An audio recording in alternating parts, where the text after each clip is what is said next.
Bueno, buenos días ante todo y gracias por la oportunidad de compartir con ustedes este tema para mí muy apasionante.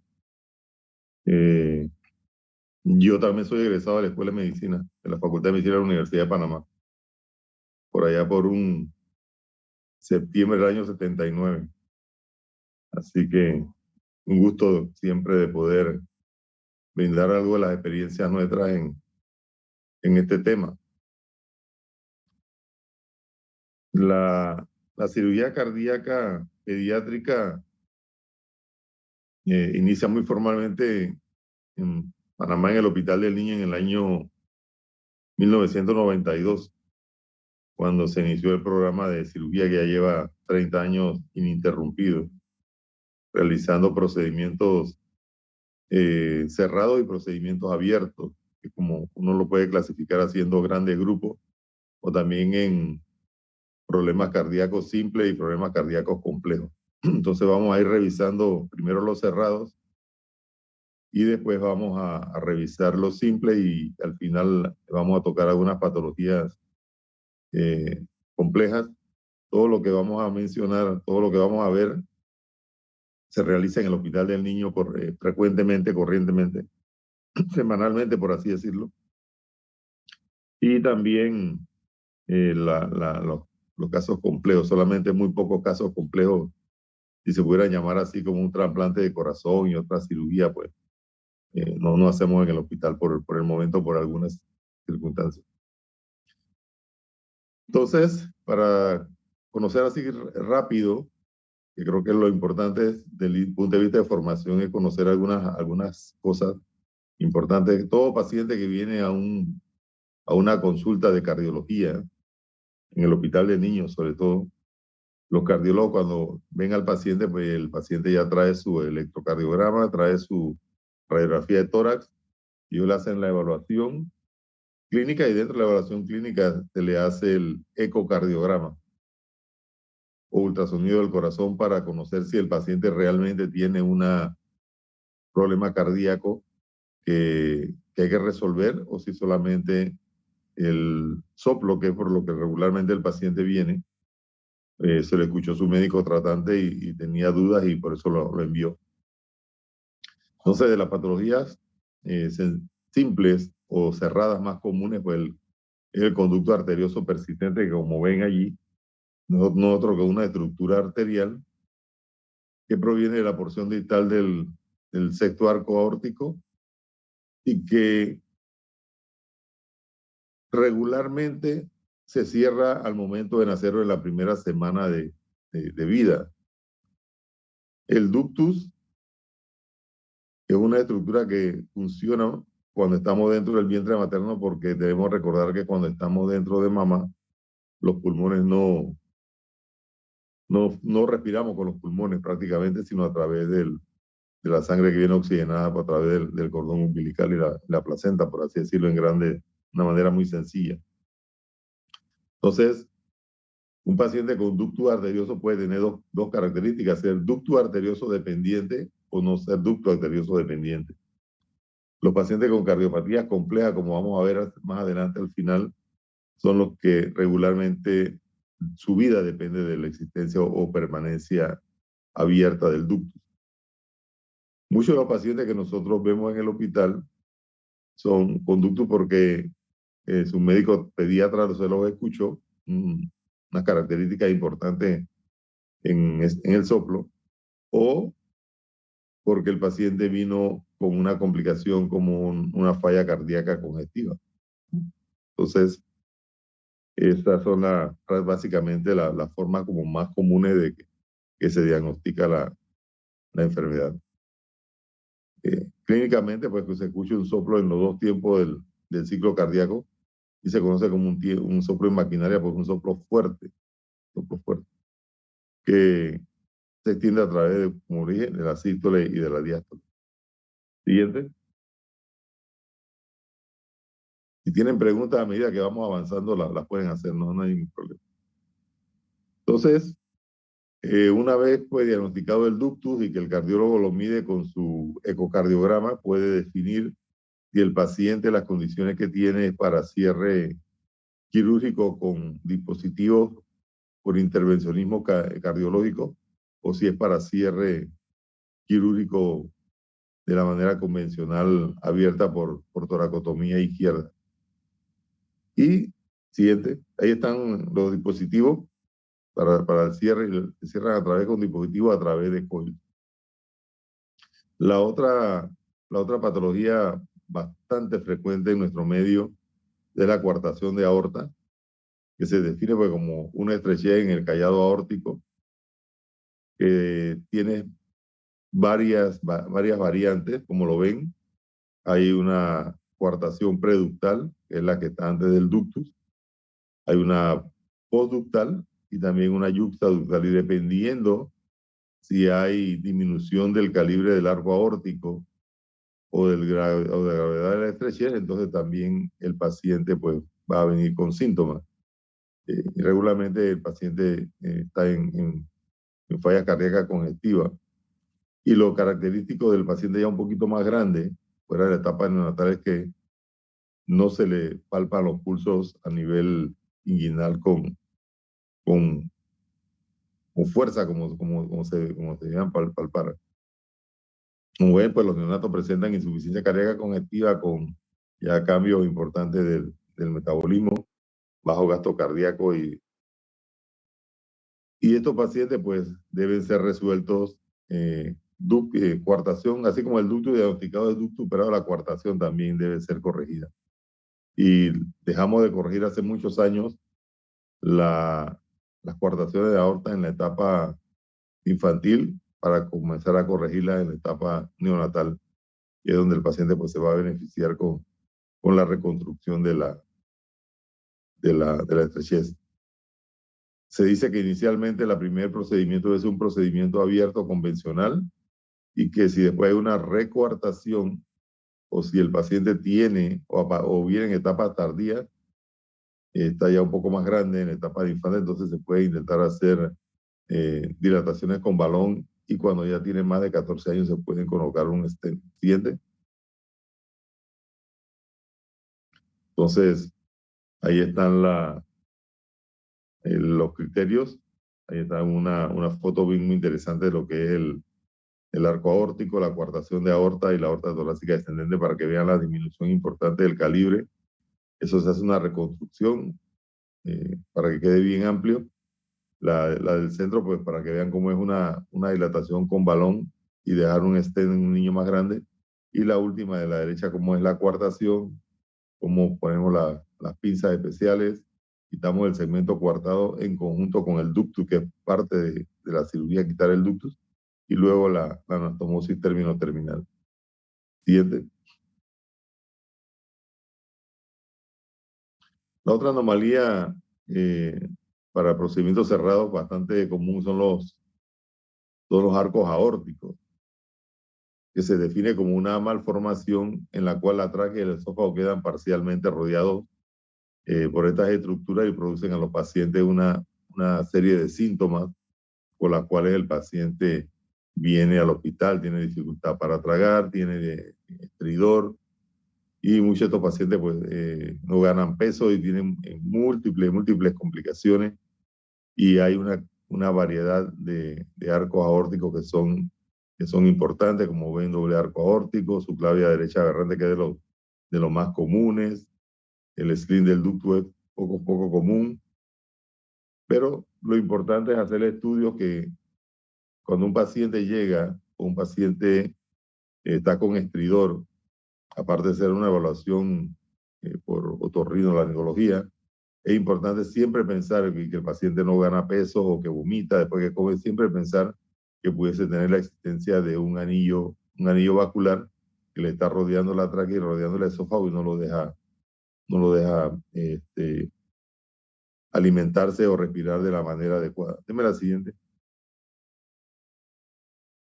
Entonces aquí tenemos pues imágenes, las características que se observan en el paciente con dificultad respiratoria, el paciente con respiración ruidosa o estridor, tos frecuente irritativa, vómito postprandial, ronca al dormir, Y entonces ahí vemos en la diapositiva, en la fotografía, por lo que es el arco aórtico principal y el arco aórtico derecho. Siguiente. Antes de que tuviésemos estas imágenes de tomografía o de angiotomografía, el diagnóstico se hacía a través de un esofagograma, un esofagograma, y se veía la compresión importante a nivel del esófago, y es por eso que el paciente tiene dificultad para tragar. Igual así como se ve esa compresión, le va a hacer también compresión a la tráquea, el vaso que forma el anillo, y es el causante de la dificultad para respirar.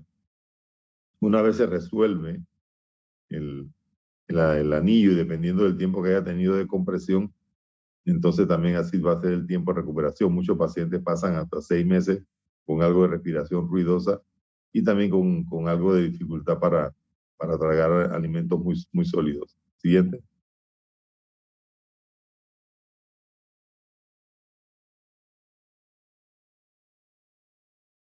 Entonces esto solamente es para ilustrar eh, un paciente con subclavia derecha aberrante, tener algo de imagen, tener idea de lo que hacemos. Eso se busca el anillo, se libera bien y se secciona bien y se liga, se secciona y se liga para aliviar los síntomas del paciente. Siguiente. Entonces ya adentrándonos dentro de lo que son los procedimientos cardíacos simples, más comunes, el más común de todo y el más frecuente es la comunicación interauricular, que es un defecto del tabique interauricular que puede ser de varios tipos. En la parte distal del septum interauricular tenemos el ostium secundum, también tenemos el ostium primus, si es alto cerca de la entrada de la vena cava superior tenemos el seno venoso, también tenemos a nivel del seno coronario y el seno venoso inferior. Entonces los hallazgos frecuentes por el paciente muy asintomático, se puede descubrir en etapas adultas o en la adolescencia o adulto joven, porque el paciente no tiene realmente síntomas, sino algún colega que le escuchó un soplo y muy pocas limitaciones al ejercicio. Siguiente.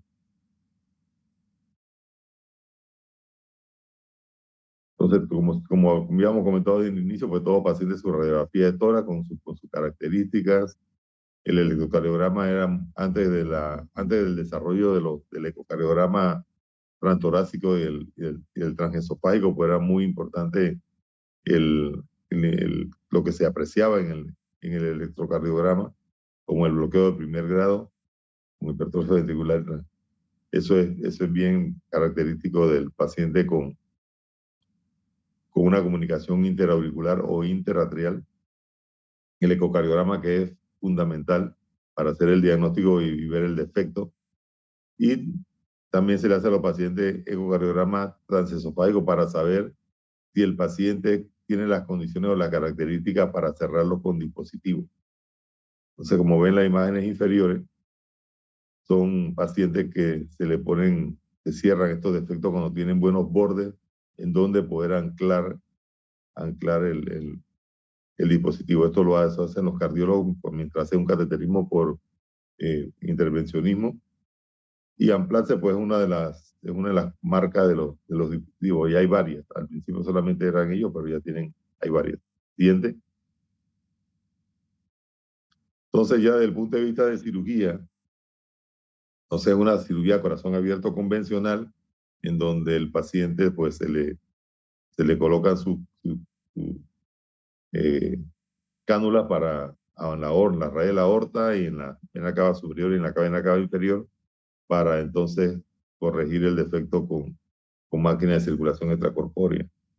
Entonces, a la derecha pues se ve el defecto, y cuando regularmente lo cerramos con parche, pues un parche de pericardio autólogo, puede ser también con algún material sintético, de tal manera que el orificio quede bien cerradito.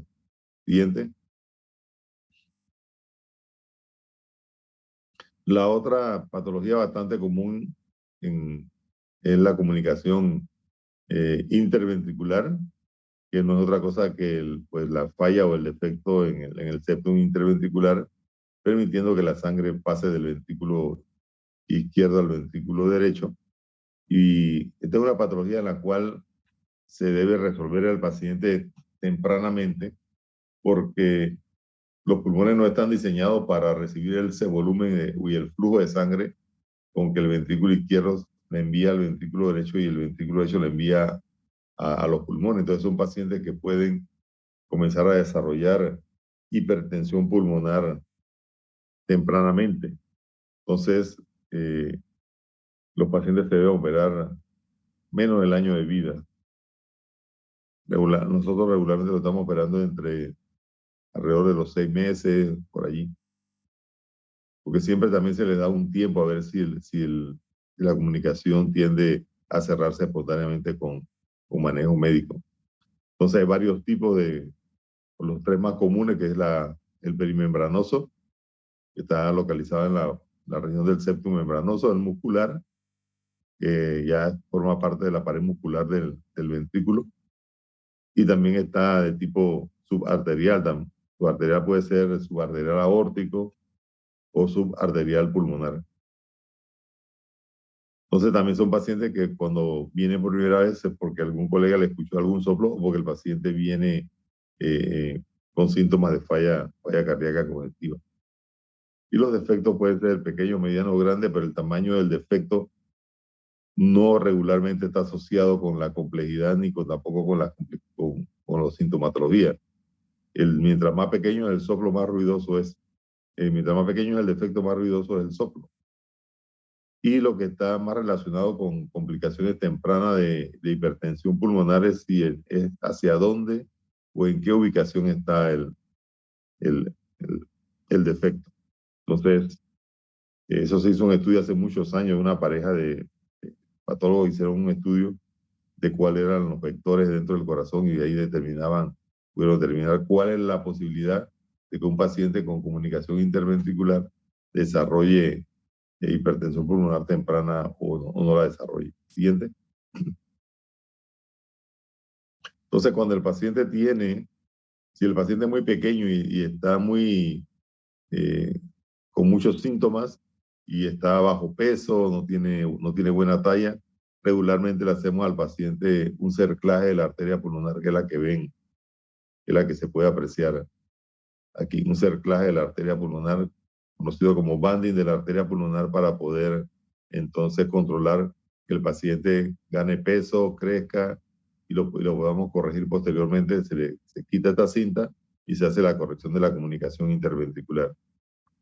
Entonces está aquí para ver el defecto, ventrículo izquierdo, ventrículo derecho, el defecto, y así es cuando se ve intraoperatoriamente y le estamos colocando un parche de material sintético. Se puede usar parche de pericardio autólogo también del propio mismo paciente, y ahora también ya está muy avanzado lo que son las técnicas para cierre con dispositivos.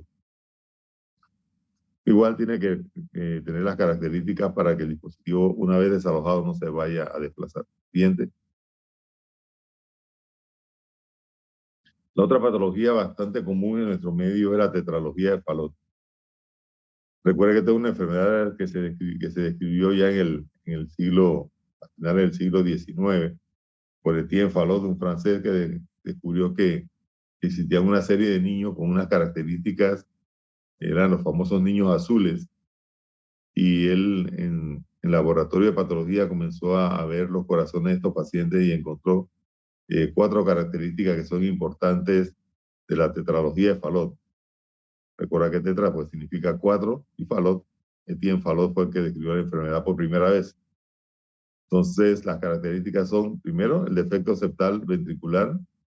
Segundo, pues la obstrucción al tracto de salida del ventrículo derecho, ya sea valvular o infundibular, valvular, también puede ser supravalvular. Por el tiempo que esta obstrucción tenga, el paciente va a desarrollar hipertrofia del ventrículo derecho.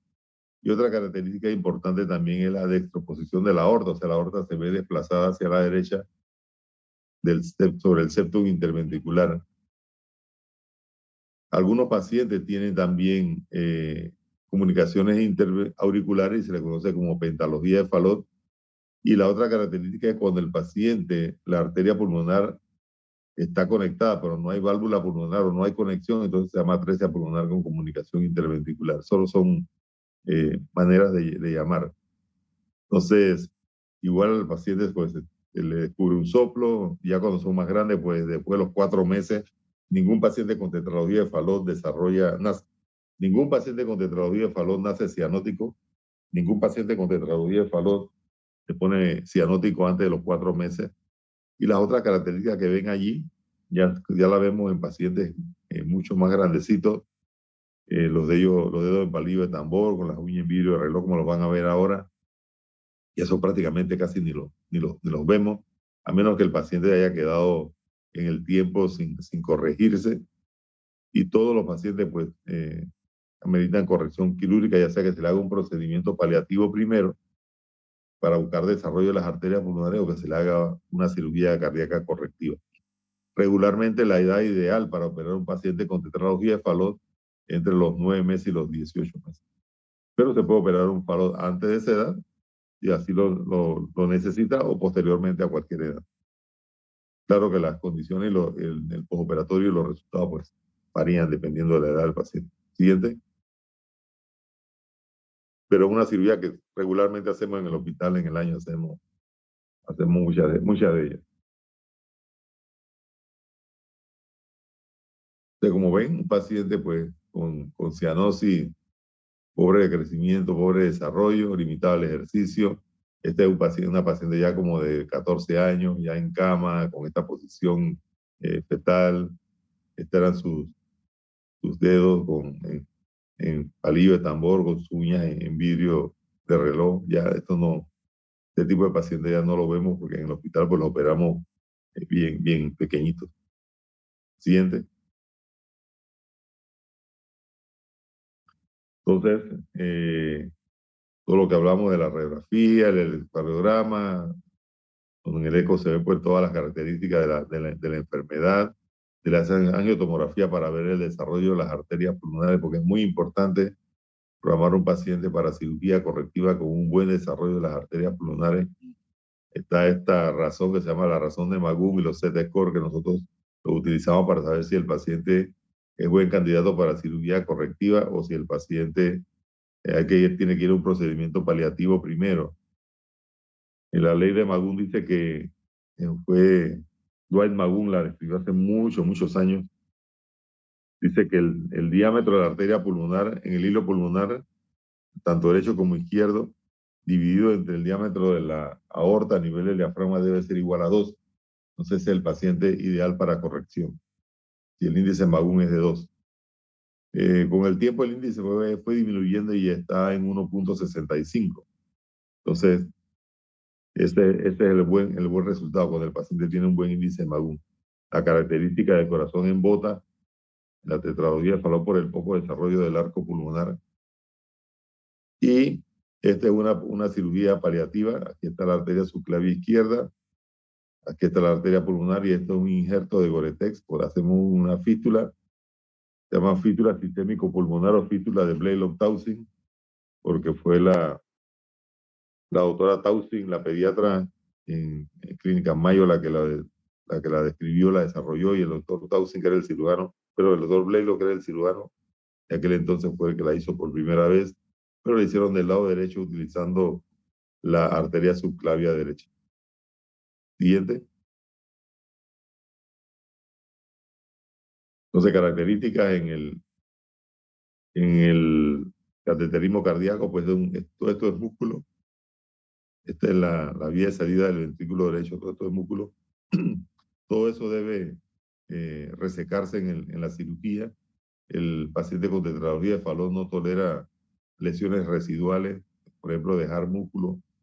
Al final de la cirugía medimos la presión entre el ventrículo derecho y la presión sistémica para saber si la corrección es adecuada. La presión debe ser del 50% o menos la presión del ventrículo derecho sobre la presión sistémica, de tal manera que el el paciente tenga una corrección apropiada.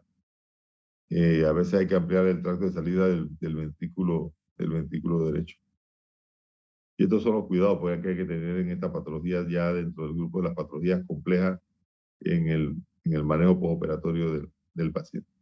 Siguiente. La siguiente patología es los defectos del canal atrioventricular o defectos septal atrioventriculares. Se define como la ausencia del septum interauricular distal y la ausencia del septum interventricular proximal. Eso es defecto del canal atrioventricular o defecto septal atrioventricular. Lo importante es que recuerde que este paciente tiene una sola válvula atrioventricular. Recuerden que tenemos dos válvulas. Tenemos la válvula tricúspide entre el ventrículo derecho y la aurícula derecha y la válvula mitral o bicúspide entre el ventrículo izquierdo y el ventrículo izquierdo. Entonces, estos pacientes tienen una sola válvula. Y al momento, pues, de la cirugía, hay que convertir esa única válvula en dos válvulas. Estos pacientes sí deben operarse tempranamente, preferiblemente operarlos entre los primeros 3 meses de vida, máximo 6, porque comienzan a desarrollar hipertensión pulmonar fija tempranamente, y sobre todo si son pacientes que tienen trisomía 21, desarrollan hipertensión pulmonar temprana. Y probablemente uno pueda decir que los pacientes con síndrome de Down son los que más frecuentemente tienen defecto del canal atrioventricular. Siguiente. Entonces el tratamiento pues, médico inicialmente para mejorar todas sus condiciones y el tratamiento pues quirúrgico, como dice recordar, entre 3 y 6 meses cuando es completo. Cuando es parcial, pues puede esperar un poquito más, pero regularmente también se espera realizar la cirugía tempranamente. Siguiente. Entonces aquí para mostrar cómo es el corazón normal, cómo es el defecto canal atrioventricular y ya, bueno, la técnica quirúrgica un poquito compleja. Hay técnicas de colocar un solo parche para cubrir el defecto interventricular y el efecto interatrial, o la técnica del doble parche para cubrir primero el defecto de la comunicación interventricular y luego el defecto de la comunicación interatrial. Es una cirugía muy técnica, que tiene que dar bien balanceado. Lo otro importante es cuando el paciente tiene canal atrioventricular, que sea candidato para cirugía correctiva intracardíaca, que los dos ventrículos estén balanceados. Si por ecocardiograma los dos ventrículos no están balanceados, entonces no es un paciente para corrección intracardíaca porque no va a funcionar. Entonces ese paciente va a otro tipo de cirugía. Siguiente. Otra de las patologías más bastante frecuentes en nuestros medios son las conexiones venosas anómalas pulmonares totales o drenaje venoso anómalos pulmonares totales. Es se define como las venas pulmonares drenando a un colector común, que no es la aurícula izquierda. Existen 4 tipos: supracardíaco, el cardíaco, el infracardíaco y el mixto. Esas son las 4 características de un paciente que regularmente viene en falla cardíaca, un paciente que ha operado tempranamente en los primeros días o el primer mes de vida. Una de las características importantes en la radiografía de tórax de este paciente es que las imágenes parecen un muñeco de nieve, el famoso muñeco de nieve de la Navidad. Siguiente. Y se le hace al paciente angiotomografía, se le hace con el ecocardiograma, se puede hacer diagnóstico, con la radiografía de tórax se puede hacer diagnóstico presuntivo, con el ecocardiograma se hace diagnóstico, y después al paciente también se le hace cateterismo cardíaco para ver cómo están las presiones pulmonares, porque si las presiones pulmonares están muy altas, significa que el paciente puede estar obstruido en alguna parte del drenaje y que el paciente no es muy buen candidato para cirugía. Entonces aquí las venas pulmonares se reúnen entre la vena vertical, la vena innominada, la vena cava superior y aquí está atrás pintado está el colector. Y la cirugía pues consiste no en otra cosa que eh, hacer una anastomosis del colector al atrio izquierdo. Siguiente.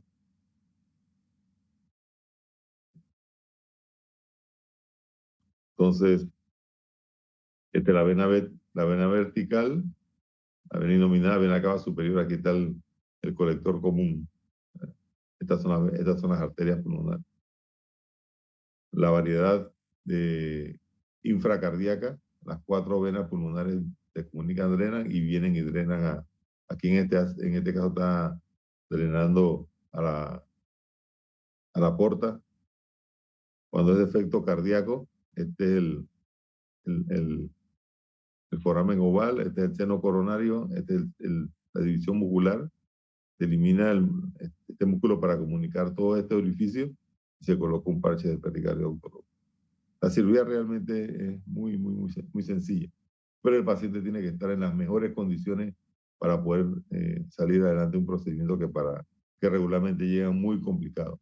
Porque estos pacientes cuando llegan al hospital llegan en falla cardíaca congestiva muy importante y muchos de ellos pareciera que tuvieran alguna neumonía y lo que tienen es una conexión venosa anómala. Hay que sospechar el diagnóstico para hacerlo, porque si no se pierde un poquito de tiempo ahí haciendo otro tipo de terapia y no la que realmente el paciente amerita.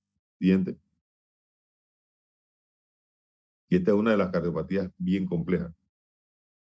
Entonces ya nos estamos adentrando a las cardiopatías más complejas. En este caso, la transposición de las grandes arterias o transposición de grandes vasos. Si un paciente nace cianótico, se puede apostar que tiene una transposición de grandes vasos. Recuerden que la arteria pulmonar soporta o nace en el ventrículo derecho y la aorta nace en el ventrículo izquierdo. Entonces, en el paciente con transposición de grandes vasos está al revés. La aorta emergiendo del ventrículo derecho y la pulmonar emergiendo del ventrículo izquierdo. De tal manera que la sangre oxigenada va al sistema pulmonar y la sangre no oxigenada va al resto del organismo. Entonces, estos son pacientes que realmente hay que darle una atención inmediata y diagnóstico temprano. Los pacientes se deben operar dentro del primer mes de vida como máximo. Ideal operarlo entre las primeras 2 semanas. Ahora, y hace mucho tiempo para acá, se creó un procedimiento cuando el paciente que no tiene buena mezcla de oxígeno. Se le hace un procedimiento se llama procedimiento de Rashkin, que es para ampliar el foramen oval o crearle una comunicación interauricular a través de cateterismo. Esto mejora la mezcla, mejora la condición del paciente, mejora todo su estado metabólico y el paciente, hasta si estaba en ventilación mecánica, puede salir de la ventilación mecánica y esperar pues los días necesarios para ir a cirugía.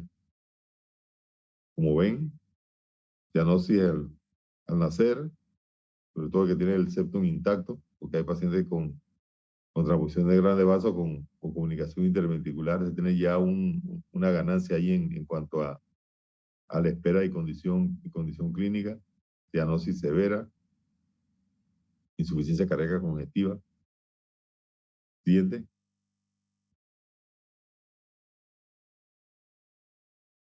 Entonces, la imagen para recordar ventrículo derecho soportando la aorta, ventrículo izquierdo soportando la pulmonar. Cuando antes del año 1976, que salieron las primeras publicaciones de la corrección arterial, se hacían, todavía lo seguimos haciendo, reparaciones intracardíacas para desviar la sangre de un lado a otro. Estos se llaman switch atriales. Tanto la operación de Senning como de Mustard se ponen una serie de parches dentro del corazón para convertir el ventrículo derecho en izquierdo y la aurícula izquierda en derecha y la derecha en izquierda, de tal manera que se mantenga la concordancia entre la conexión ventrículo arterial y mantener la concordancia entre la comunicación entre ventrículo arterial. Entonces, en el año 1976 salieron las primeras publicaciones del profesor Yatene de Brasil. Él en realidad es de origen sirio, pero en Brasil él se desarrolló toda su cirugía, la cirugía cardíaca, y él fue el que ideó la cirugía de convertir o de cambiar de posición la arteria pulmonar y la aorta. Entonces a él se le debe pues el procedimiento que se usa ahora rutinariamente. Y hay centros que operan a los pacientes al primer día, al segundo día hay centros muy avanzados, países muy desarrollados que saben de la etapa fetal, cuando el niño tiene una transposición de grandes vasos, muchas de las mamás dan a luz en los centros donde hay programas bien desarrollados de cirugía cardíaca, y una vez que el bebé nace, pues, ya se sabe el diagnóstico que tiene y se pasa a la corrección. Todavía en nuestro medio, pues un número de pacientes llega eh, un par de días después de haber nacido, a veces están en casa y vienen con el diagnóstico de transposición de grandes vasos que se les hace en el hospital. Y le hacemos cirugía de Yatene si las condiciones son las más adecuadas. Lo más importante para hacer una cirugía de Yatene es que el ventrículo izquierdo mantenga su forma, su grosor, para que soporte la presión sistémica a la cual tiene que enfrentarse. Siguiente.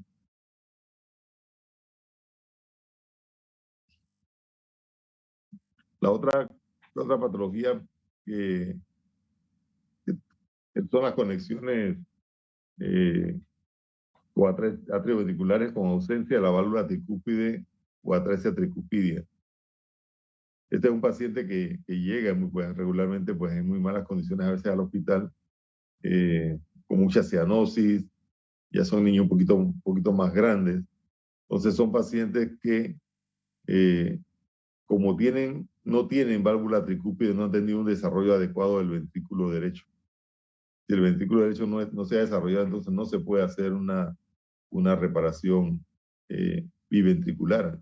Pues son pacientes que van a cirugía, a la conocida cirugía de Fontan, pero son pacientes que previamente se les hace un procedimiento que se llama cirugía de Glenn bidireccional. Deme la siguiente. Y dependiendo de la edad del paciente y dependiendo de las condiciones, hay 3 procedimientos que se pudieran hacer. Si el paciente está muy cianótico y aparte de tener atresia tricúpida tiene estenosis de la válvula pulmonar, entonces es un paciente que se le puede hacer una fístula sistémico pulmonar igual como la que se hace con los pacientes con tetralogía de Fallot, para mejorar el flujo o el volumen de sangre que vaya a los pulmones a oxigenarse. Si el paciente solamente tiene la atresia pulmonar, la atresia tricupidia, y no tiene estenosis pulmonar y tiene una 6B grande, entonces es un paciente que, para protegerlo de que no desarrolle hipertensión pulmonar, se le hace el cerclaje o banding de la arteria pulmonar. Uno u otro paciente que se vaya uno u otro procedimiento, cuando ya el paciente está alrededor de los 9 meses, un año, entonces se comienza ya a hacer cirugía no definitiva, porque estos pacientes no son candidatos para cirugía definitiva. Se le hace otra cirugía que es la derivación cavo-pulmonar o cirugía de fístula de Glenn. Y cuando el paciente ya alcanza los 4 años en adelante, entonces si lo amerita y tiene la limitación física por su condición cardíaca, entonces se le hace la cirugía de Fontan-Kreutzer. Deme la siguiente. Este es un paciente que se va programando en el tiempo para las cosas que hay que hacer. Entonces, ya habíamos visto en otras diapositivas atrás lo que es la fístula sistémico-pulmonar. Aquí está la cirugía de Glenn. La rama derecha de la arteria pulmonar, la rama izquierda, la aorta. Lo que hacemos en la cirugía de Glenn es que se desconecta la vena cava superior en la entrada de la aurícula derecha y se hace la anastomosis a la rama derecha de la arteria pulmonar. Tiene que haber un buen desarrollo de esta arteria pulmonar. La presión aquí medida debe ser menor de 5 milímetros de mercurio, porque va a ser un drenaje de vena a un sistema arterial. Muchas veces también tenemos que desconectar el tronco de la arteria pulmonar del ventrículo derecho pequeño para que no le llegue flujo, porque si no comienza a competir y el paciente puede desarrollar un síndrome de vena cava superior. Se corrige ese síndrome, pero le va a tomar unos días con la fascia muy abotagada y hasta a veces hasta el tronco. Entonces aquí está la anastomosis, vena cava superior, rama derecha de la arteria pulmonar, aquí está la anastomosis de un paciente operado por nosotros en el hospital. Y luego, cuando el paciente crece y si así lo amerita, entonces se le hace la cirugía de Fontan-Creuser, o sea, se llama Fontan-Creuser porque el Francis Fontan francés y Guillermo Creuser de Argentina, ellos hicieron esta cirugía en la misma época, casi con la misma característica. Entonces, es completar desconectando la vena cava inferior en su entrada a la aurícula derecha, conectándola con un tubo, en este caso extracardíaco, que puede ser por dentro del corazón también, y conectándola enfrente, o casi enfrente donde estaba la cirugía de Glenn. Esto completa, y esto se llama cirugía de Fontan. Aquí uno de los pacientes nuestros en el hospital, está la vena cava inferior, este es el injerto grande de Goretex, y aquí está la arteria pulmonar abierta para completar la anastomosis. Siguiente.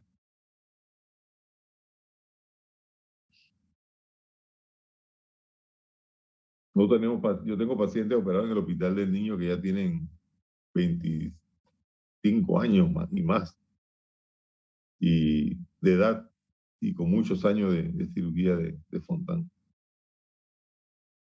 La otra patología que no es tan común, pero sí es una de las cardiopatías complejas, es el trunco arterioso, que no es más que hay diferentes variedades, que no es más que el origen del tronco de la arteria pulmonar a nivel de la aorta. Estos son pacientes que hay que realizar cirugía, muchos tienen comunicación interventricular, hay que realizar la cirugía de los primeros 3 meses de vida porque este paciente sí se pone hipertenso pulmonar tempranamente. Así que son pacientes que tempranamente se estudian, se completan los estudios y se les programa para cirugía. Siguiente.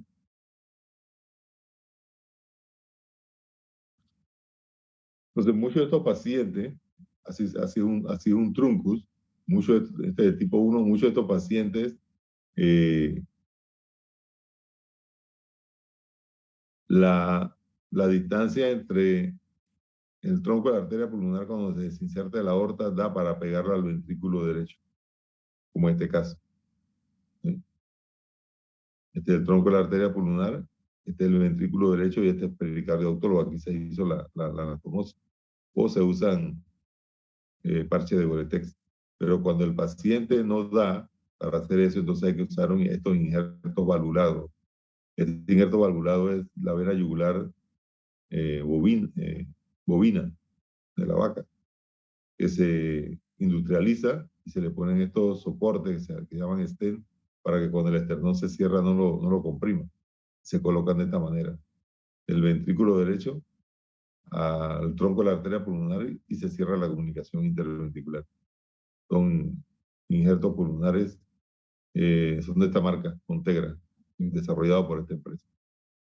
También se pueden usar injertos de aorta de cadáver, los famosos homógrafos de aorta, pero tienden a calcificarse mucho más temprano que esto. Siguiente.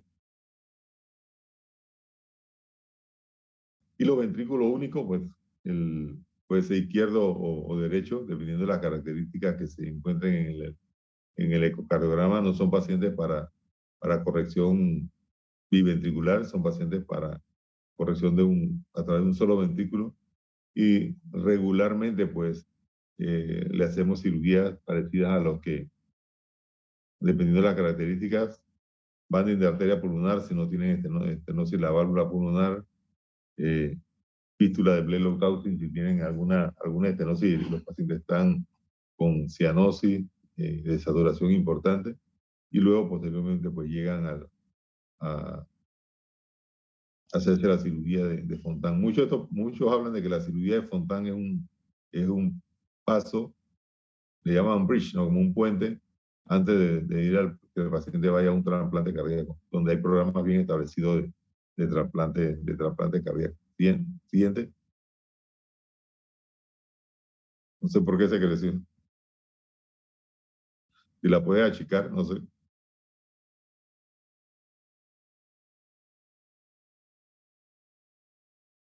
Ya estamos terminando. Ahí se ve bien. Se ve grande. A ver Algo dice que que... voy a ponerla de nuevo.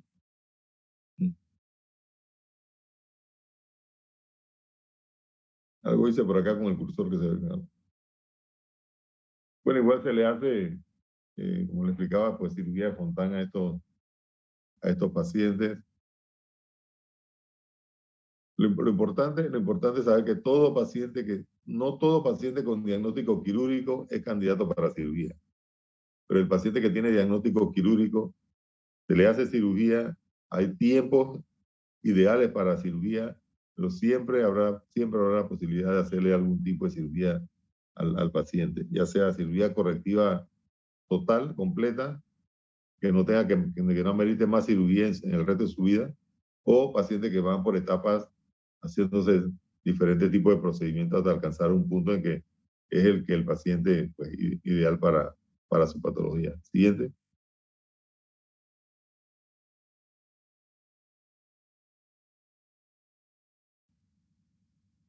Entonces, lo que habíamos comentado ya, pues hacerle a los pacientes que tienen ventrículo único títula de Klein bidireccional y Fontan al final. Siguiente. Entonces, hace mucho tiempo atrás, como ven, en el 2009, vino un evaluador de la Organización Panamericana de la Salud, el doctor Edgar Gallo, hizo una evaluación de nuestro programa y una evaluación del hospital, de todas las facilidades que el hospital tiene y, y que realmente, definitivamente, en los últimos tiempos han mejorado y cuando tengamos el hospital nuevo va a estar mucho mejor. De cuál era el riesgo o el riesgo por patología. Y es la que vamos a ver de aquí en adelante. Siguiente. Entonces, él vio todos estos factores para evaluar el hospital, el medio del hospital, los pacientes. Siguiente.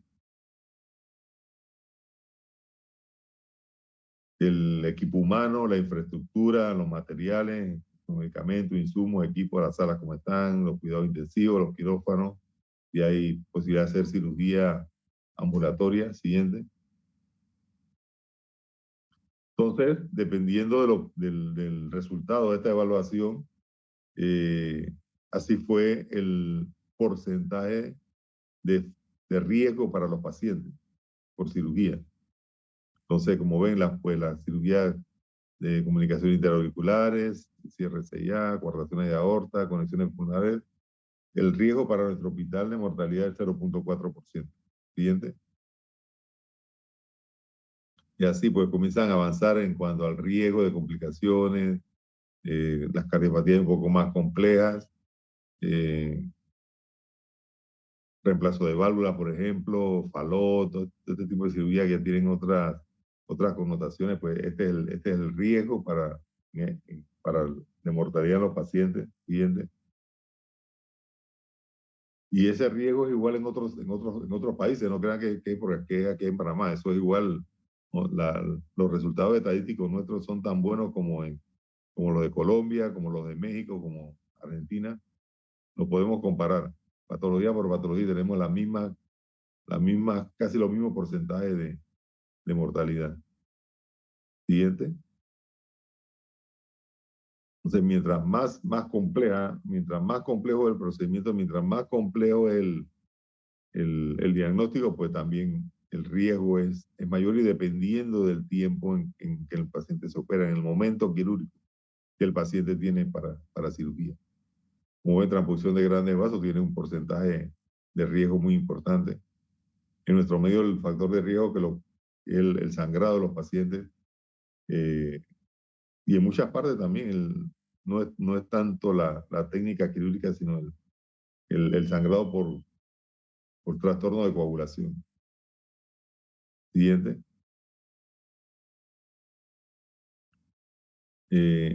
problemas bien complejos como son la enfermedad de Epstein, el tronco arterioso con interrupción de arco. Tienen por suerte son eh, patologías no tan frecuentes en nuestro medio. Siguiente. Y este es el último, pues el síndrome de corazón izquierdo hipoplásico. Síndrome de corazón izquierdo hipoplásico, regularmente el paciente tiene atresia de la válvula mitral, tiene un ventrículo izquierdo pequeñito, tiene una aorta poco desarrollada, hay que hacer una cirugía, se llama cirugía de Norwood. Y para ese paciente será una cirugía paliativa temporal mientras va creciendo, porque después hay que al final hacerle una cirugía de Glenn, una cirugía espontánea. Pero es un paciente que tiene muy alta mortalidad. Siguiente. Bueno, creo que aquí termina la presentación.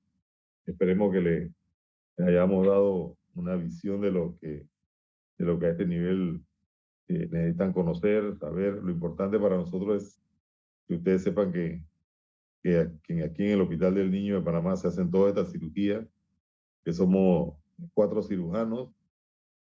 La doctora Neslin Galvez, ella es residente en el hospital, ella se formó en Barcelona, luego tuvo su extranjería en Holanda y luego tuvo 2 años en un centro, probablemente el centro más importante de Europa en cirugía cardíaca congénita en Bélgica.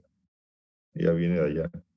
El doctor Paul Espinosa, que también es reciente con nosotros, él se formó en Medellín, en un buen programa ahí en Medellín.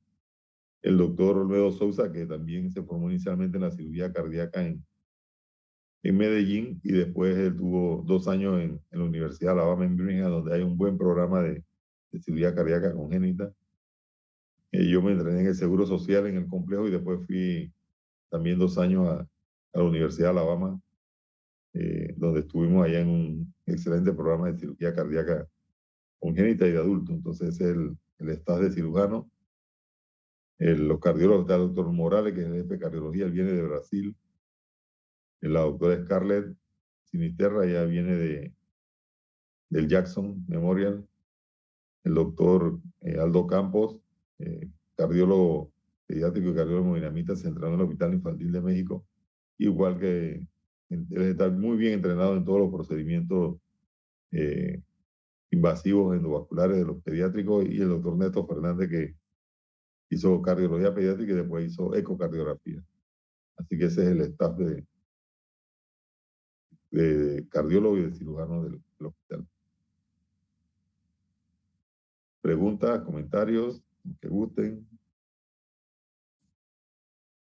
No me gustó para nada, sí me gustó, no sirve para. Si en algún momento quieren ir a ver alguna cirugía cardíaca, están interesados, me avisan, con mucho gusto los recibimos en el hospital, los orientamos y los llevamos a la cirugía.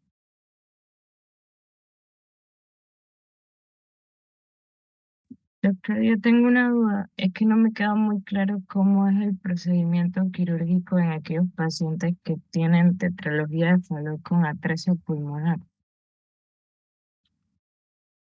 Tetralogía de Fallot con atresia pulmonar, o es atresia pulmonar o es tetralogía de Fallot. No son las dos cosas.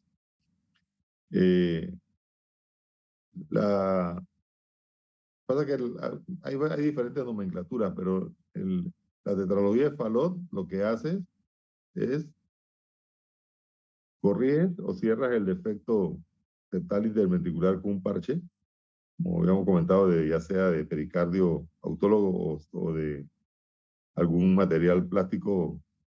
Cuando decimos plástico es porque no es nuestro, pues. Se han desarrollado para ello. Son de politetrafluoroetileno, y eso es lo que era el teflón de las ollas antes. Entonces, cierra el defecto con el parche. El siguiente procedimiento es eliminar todo el músculo que está produciendo la obstrucción al tracto de salida del ventrículo derecho. Y luego el siguiente paso, si la válvula pulmonar también está comprometida, entonces trabaja en la válvula. Si el anillo es muy pequeño, entonces hace una sola corrección abriendo el anillo y poniéndole un parche, ampliando el tracto de salida del ventrículo derecho. Porque lo importante es que el paciente no le quede músculo que desarrolle presión aumentada dentro del ventrículo derecho después de la cirugía, porque eso el paciente no lo va a tolerar. Por eso una vez que el corazón arranca y que lo sacamos a la máquina de circulación extracorpórea, que lleva unos minutos ya funcionando por sí solo, entonces medimos la presión dentro del ventrículo derecho con una aguja. Por fuera, introducimos la aguja en el sitio donde se hizo la cirugía y se compara la presión del ventrículo derecho con la presión sistémica que tenga el monitor. Si la presión sistémica es menor del 50%, qué rico, tremenda corrección. Y el paciente le va a ir súper bien. Si la presión está por arriba del 50%, 60, 70, nosotros tenemos que ver qué ha quedado de músculo residual allí que le esté provocando aumento de la presión, porque no podemos salir del salón de operaciones porque el paciente no le va a ir bien. Y cuando tiene atresia pulmonar y llegase a tener algo de infundíbulo, se lo eliminamos, le cerramos la comunicación interventricular. Y entonces, si el tronco de la arteria pulmonar da para conectar con el ventrículo derecho, porque a veces están conectadas, pero no está abierto el sitio de la válvula pulmonar, está cerrado. Entonces, se amplía y si no, se pone uno de los injertos estos de Contegra, como se los enseñamos ahí en los frasquitos. Pero lo importante es que el paciente no tenga lesión residual obstructiva que el ventrículo sufra en el postoperatorio. Muchas gracias. No, interesante. Gracias a usted.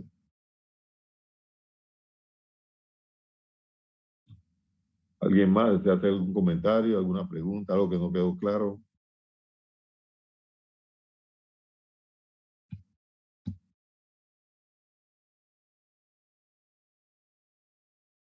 ¿Cuándo reinician las clases presenciales?